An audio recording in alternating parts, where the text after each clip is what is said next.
At Val Verde Unified School District, we are invested in ensuring that every scholar is future ready. We have implemented so many exciting initiatives this year. We have made early literacy a goal for all of our scholars, adopted a new ELA curriculum, and started conceptual math as well as NGSS implementation.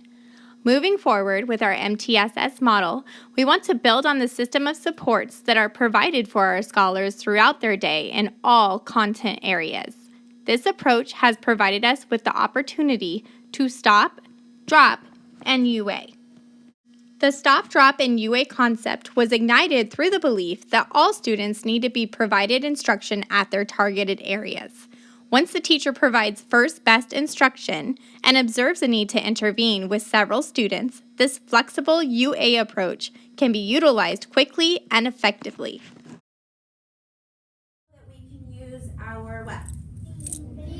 Sometimes we can use our fingers. We know we can use, do you remember this big word? Say manipulative. Manipulative.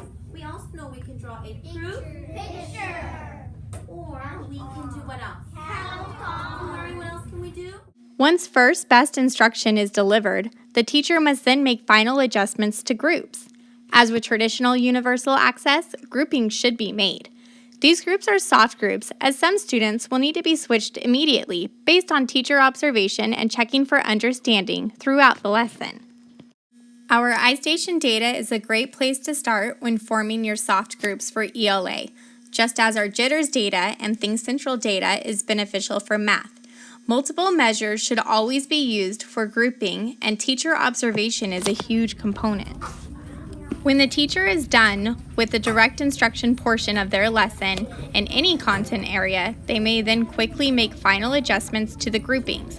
If the teacher wishes to provide the stop and drop approach by utilizing our 1-to-1 ratio with technology, then a list of must-dos and may-dos is needed. As with anything in the classroom, it is imperative that the teacher review classroom procedures and norms before continuing with the UA process. 111. Ms. Rocha has that on the board for our must-dos too, in case you forget. When I call your group or I call your name, I want you to put your, let's do mirrors on. Mirrors on. Mirrors on. I will. Quietly. Put my whiteboard away. Put my marker away. Walk back to my seat. Take out my math book. Turn to page 111. That was a lot of directions. Do you guys think you can do that without me? Let's see. I will quietly put my whiteboard away, my marker away, to watch TV, take out my book, turn to page 111. Yes. Let's go ahead and put our pencils down and put your Wildcat conceptual math sheets in one pile. Okay, so these are our universal access expectations. This is how you are expected to be in your rotations. Okay, so let's go ahead and read them together. Ready, begin. On independent activities, I will work quietly and will do my best. I will respect Miss Johnson's time while she is working in a small group. The final step in the stop, drop, and UA process is delivering the intervention, or in some cases, enrichment, to the small group of students who were strategically pulled to receive the support. During this time, any misunderstandings about the concept can be addressed immediately, while the lesson is fresh for both the scholar and the teacher. The teacher can then determine the best way to reteach this concept to the small group using research-based techniques. While this small group support is taking place, the other scholars are receiving strategic support through the use of technology, or while they build their capacity in the 4 C's through collaboration rotations. Now let's hear from the teachers who have been implementing this concept in their classrooms since August. It's implemented usually daily for math. It's very stop-drop in UA, and it's for those students that haven't quite grasped the concept. So the other kids are working on differentiated activities where I'm able to have that time to work with students. Well, we have a structured 30 minutes of UA time, but I try to do it as often as possible because I feel like if there are certain students that aren't getting a particular concept, a certain group of students, it's important that we sort of stop there. Each individual student can work at their particular level, and I just sort of either reteach or just introduce the concepts in new ways. So it doesn't have to always be that 30-minute block of time. It can happen throughout the day and in multiple subjects, not just in UA, but in math as well. And sometimes if I need it in social studies, while the kids are working on another skill, I can pull a group and we can work on that.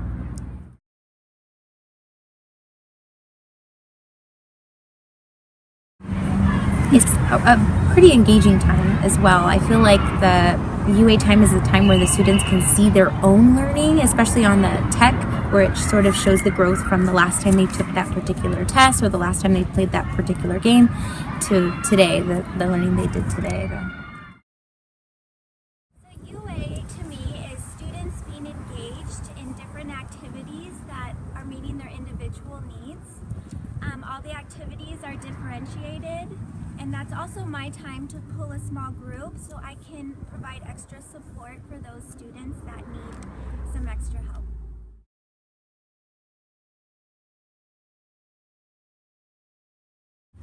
Our groups are constantly changing. I group my students based on multiple measures, I guess you could say. So the iStation data is tremendously helpful.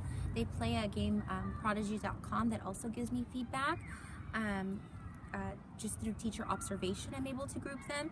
The way that I have it set up, my students, their particular reading groups, my students are numbered. So I'm able just to move the numbers to different groups based on the skill that I need to teach them for that day. So an alligator from yesterday might not be an alligator from today. So when I call the alligator group, for example, the kids will look over to see, am I an alligator or am I something else? The benefits of immediate intervention are abundantly clear.